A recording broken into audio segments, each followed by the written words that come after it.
న్యాయాధిపతులు 9వ అధ్యాయము. అబీమెలెకు 3 సంవత్సరములు ఇశ్రాయేలీయుల మీద ఏలిక అయ్యుండెను. అప్పుడు యెరుబ్బయలు 70 మంది కుమారులకు చేయబడిన ద్రోహ ఫలము వారిని చంపిన అబీమెలెకును వారి సహోదరుని మీదికిని, అతడు తన సహోదరులను చంపునట్లు అతని చేతులను బలపరిచిన షెకెము యజమానుల మీదికిని వచ్చున్నట్లును, వారు చేసిన ప్రాణహత్య వారి మీద వచ్చున్నట్లును దేవుడు అబీమెలెకునకును షెకెము యజమానులకును వైరము కలుగుటకై వారి మీదికి దురాత్మను పంపెను. అప్పుడు షెకెము యజమానులు అబీమెలెకును వంచించిరి. ఎట్లనగా షెకెము యజమానులు కొండ శిఖరముల మీద అతని కొరకు మాటుగాండ్లను ఉంచి ఆ మార్గమున తమకు సమీపించిన వారినందరినీ దోచుకొనిరి. అది అబీమెలెకునకు తెలుపబడెను. ఎబెదు కుమారుడైన గాలును అతని బంధువులను వచ్చి షెకెమునకు చేరగా షెకెము యజమానులు అతని ఆశ్రయించిరి. వారు పొలములలోనికి పోయి వారి ద్రాక్ష పండ్లను ఏరుకొని వాటిని త్రొక్కి కృతజ్ఞతార్పణమును చెల్లించి తమ దేవతల మందిరములోనికి పోయి అన్నపానములు పుచ్చుకొనుచు అబీమెలెకును దూషింపగా, ఎబెదు కుమారుడైన గాలు ఇట్లనెను, అబీమెలెకు ఏపాటివాడు, షెకెము ఏపాటివాడు, మనము అతనికెందుకు దాసులము కావలెను? అతడు యెరుబ్బయలు కుమారుడు కాడా? జెబులు అతని ఉద్యోగి కాడా? షెకెము తండ్రి అయిన హమోరు వారికి దాసులమగుదుము గాని మనము అతనికెందుకు దాసులము కావలెను? ఈ జనము నా చేతిలో ఉండిన ఎడల ఆహా, నేను అబీమెలెకును తొలగింతును గదా అనెను. తరువాత అతడు అబీమెలెకుతో, నీ సేనను ఎక్కువ చేసి బయలుదేరి రమ్మనెను. ఆ పట్టణ ప్రధాని అయిన జెబులు ఎబెదు కుమారుడైన గాలు మాటలను వినినప్పుడు అతని కోపాగ్ని మండెను. అప్పుడతడు అబీమెలెకునొద్దకు రహస్యముగా దూతలను పంపి, ఇదిగో ఎబెరు కుమారుడైన గాలును అతని బంధువులను షెకెముకు వచ్చియున్నారు. వారు నీ మీదికి ఈ పట్టణమును రేపుచున్నారు. కావున రాత్రి నీవును నీతోనున్న జనులను లేచి పొలములో మాటుగా నుండుడి. ప్రొద్దున సూర్యుడు ఉదయింపగానే నీవు త్వరగా లేచి పట్టణము మీద పడవలెను. అప్పుడు అతడును అతనితోనున్న జనులను నీ యొద్దకు బయలుదేరి వచ్చుచుండగా నీవు సమయము చూచి వారి ఎడల ప్రవర్తింపవచ్చునని వర్తమానము చేసెను. అబీమెలెకును అతనితోనున్న జనులందరూ రాత్రివేళ లేచి 4 గుంపులై షెకెము మీద పడుటకు పొంచియుండిరి. ఎబెదు కుమారుడైన గాలు బయలుదేరి పట్టణపు గవిని దగ్గర నిలిచినప్పుడు అబీమెలెకును అతనితోనున్న జనులను పొంచియుండుట చాలించి లేచిరి. గాలు ఆ జనులను చూచి జెబులుతో, ఇదిగో జనులు కొండ శిఖరముల మీద నుండి దిగి వచ్చుచున్నారనగా, జెబులు, కొండల ఛాయలు మనుషులను పోలి నీకు కనబడుచున్నవని అతనితో చెప్పెను. గాలు, చూడుము, దేశపు ఎత్తైన స్థలముల నుండి జనులు దిగి వచ్చుచున్నారు. ఒక దండు శకునగాండ్ల మస్తకి వృక్షపు త్రోవను వచ్చుచున్నదనెను. జెబులు అతనితో, ఆహాహా, మనము అతని సేవింపవలసినందుకు అబీమెలెకు ఎవడనినా నీ మాట ఏమాయను? ఇది నీవు తృణీకరించిన జనము కాదా? పోయి వారితో యుద్ధము చేయుడనగా, గాలు షెకెము యజమానుల ముందర బయలుదేరి అబీమెలెకుతో యుద్ధము చేసెను. అబీమెలెకు అతని తరుమగా అతడు అతని ఎదుట నిలవలేక పారిపోయెను. అనేకులు గాయపడి పట్టణపు గవిని ప్రవేశించు చోట పడిరి. అప్పుడు అబీమెలెకు అరూమాలో దిగెను. గాలును అతని బంధువులను షెకెములో నివసింపకుండా జెబులు వారిని తోలివేసెను. మరునాడు జనులు పొలములలోనికి బయలు వెళ్లిరి. అది అబీమెలెకునకు తెలియబడగా అతడు తన జనులను తీసుకుని 3 తెగలుగా చేయగా వారు ఆ పొలములో మాటుగా ఉండిరి. అప్పుడతడు చూడగా జనులు పట్టణము నుండి బయలుదేరి వచ్చుచుండిరి గనుక అతడు వారి మీద పడి వారిని హతము చేసెను. అబీమెలెకును అతనితోనున్న తెగలను ఇంక సాగి పట్టణపు గవిని ప్రదేశమునొద్ద నిలువగా 2 తెగలు పరుగెత్తి పొలములోనున్న వారందరి మీద పడి వారిని హతము చేసిరి. ఆ దినమంతయు అబీమెలెకు ఆ పట్టణస్థులతో యుద్ధము చేసి పట్టణమును చుట్టుకొని అందులోనున్న జనులను చంపి పట్టణమును పడగొట్టి దాని స్థలమున ఉప్పు చల్లెను. షెకెము గోపుర యజమానులందరూ ఆ వార్త విని ఏల్బెరీతు గుడి యొక్క కోటలోనికి చొరబడిరి. షెకెము గోపుర యజమానులందరూ కూడియున్న సంగతి అబీమెలెకునకు తెలపబడినప్పుడు అబీమెలకును అతనితోనున్న జనులందరూ సల్మోను కొండనెక్కి అబీమెలకు గొడ్డలిని చేత పట్టుకొని చెట్ల నుండి పెద్ద కొమ్మను నరికి ఎత్తి భుజం మీద పెట్టుకొని, నేను దేని చేయుట మీరు చూచితిరో మీరును నేను చేసినట్టుగా దానిని త్వరగా చేయుడని తనతోనున్న జనులతో చెప్పెను. అప్పుడు ఆ జనులందరిలో ప్రతివాడును ఒక్కొక్క కొమ్మను నరికి అబీమెలకును వెంబడించి ఆ కోట దగ్గర వాటిని పెట్టి వాటి వలన ఆ కోటను అగ్నిచేత కాల్చిరి. అప్పుడు షెకెము గోపుర యజమానులు అనగా స్త్రీ పురుషులు ఇంచుమించు 1000 మంది చచ్చిరి. తరువాత అబీమెలెకు తేబెసుకు పోయి తేబెసు నొద్ద దిగి దాని పట్టుకొనెను. ఆ పట్టణము నడుమ ఒక బలమైన గోపురముండగా స్త్రీ పురుషులను పట్టణపు యజమానులను అక్కడికి పారిపోయి తలుపులు వేసుకుని గోపుర శిఖరము మీదకెక్కిరి.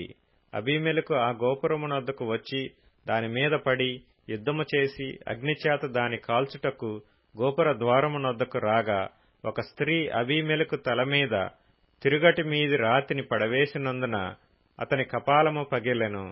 అప్పుడతడు తన ఆయుధములను మోయి బంటును త్వరగా పిలిచి, ఒక స్త్రీ అతని చంపెనని నన్ను గూర్చి ఎవరునూ అనుకొనకుండునట్లు నీ కత్తి దూసి నన్ను చంపమని చెప్పగా, ఆ బంటు అతని పొడవగా అతడు చచ్చెను. అబీమెలెకు చనిపోయినని ఇశ్రాయేలీలు తెలుసుకొనినప్పుడు ఎవరి చోటికి వారు పోయిరి. అట్లు అబీమెలెకు తన 70 మంది సహోదరులను చంపుట వలన తన తండ్రికి చేసిన ద్రోహమును దేవుడు మరలా అతని మీదికి రప్పించెను. షెకెము వారు చేసిన ద్రోహమంతటిని దేవుడు వారి తలల మీదికి మరలా రాజేసెను. యెరుబ్బయలు కుమారుడైన యోతాము శాపము వారి మీదికి వచ్చెను. న్యాయాధిపతులు 10వ అధ్యాయము.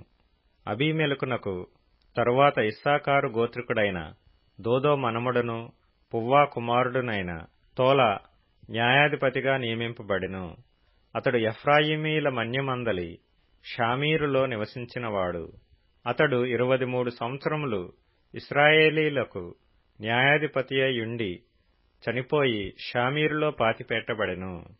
అతని తరువాత గిలాదు దేశస్థుడైన యాయీరు నియమింపబడినవాడై 22 సంవత్సరములు ఇశ్రాయేలీలకు న్యాయాధిపతిగా ఉండెను. అతనికి 30 మంది కుమారులుండిరి. వారు 30 గాడిద పిల్లలనెక్కి తిరుగువారు. 30 ఊర్లు వారికుండెను.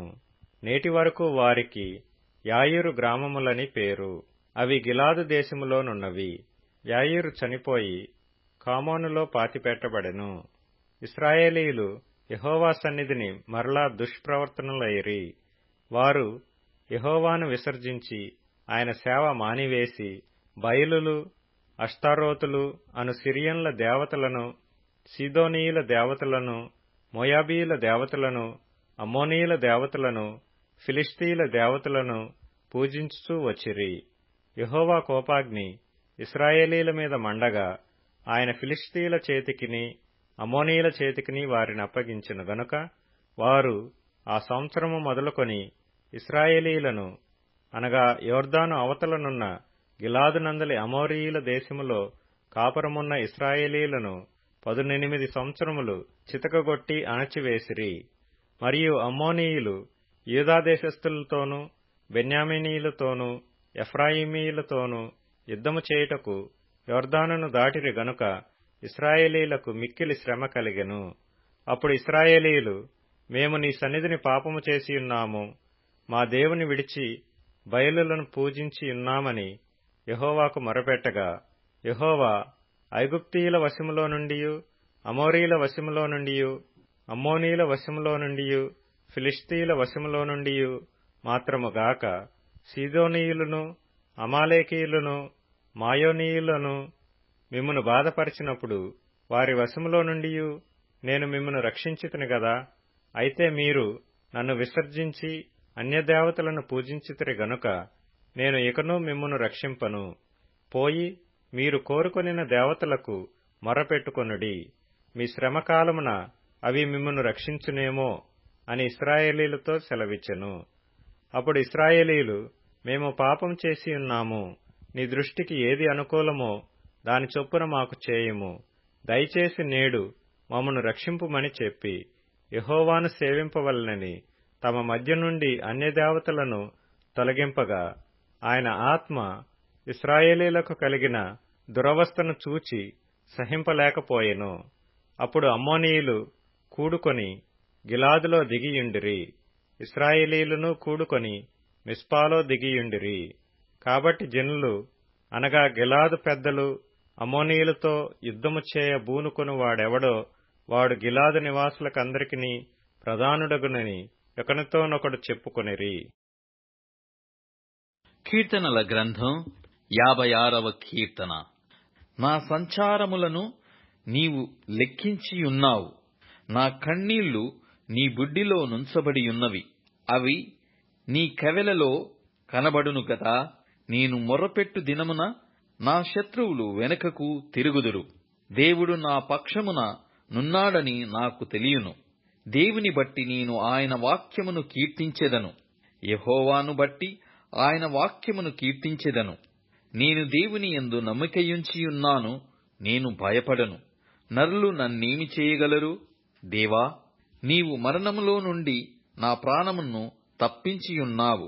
నేను జీవపు వెలుగులో దేవుని సన్నిధిని సంచరించున్నట్లు జారిపడకుండా నీవు నా పాదములను తప్పించియున్నావు. నేను నీకు మ్రొక్కుకొనియున్నాను, నేను నీకు స్తుతి యాగములు నర్పించెదను.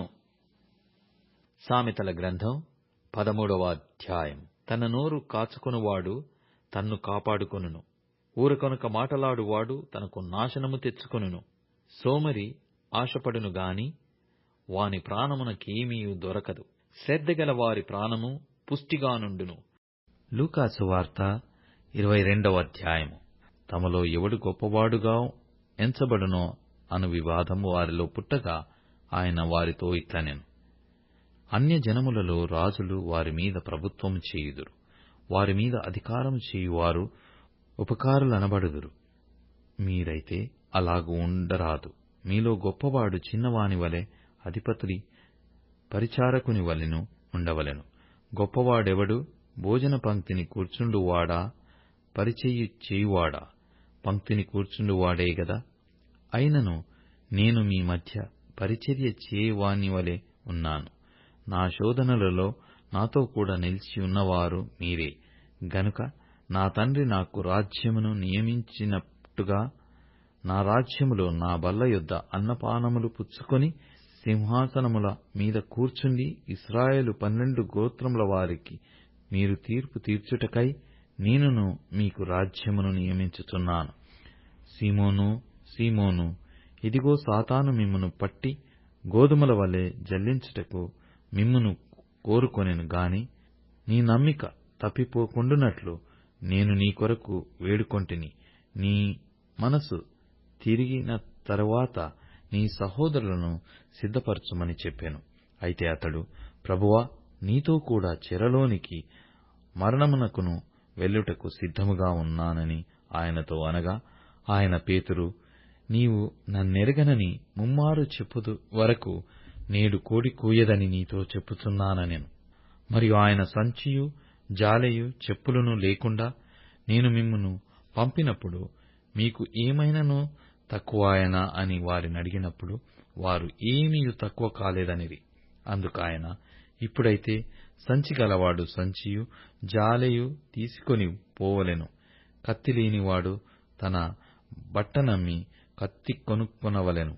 ఆయన అక్రమకారులలో ఒకడుగా ఎంచబడెను అని వ్రాయబడిన మాట నాయందు నెరవేరవలసియున్నది. ఏలయనగా నన్ను గూర్చిన సంగతి సమాప్తమవుచున్నదని మీతో చెప్పుచున్నానెను. వారు, ప్రభువా, ఇదిగో ఇక్కడ 2 కత్తులున్నవనగా చాలునని ఆయన వారితో చెప్పెను. తరువాత ఆయన బయలుదేరి తన వాడుక చొప్పున ఒలీవల కొండకు వెళ్ళగా శిష్యులను ఆయన వెంట వెళ్ళిరి.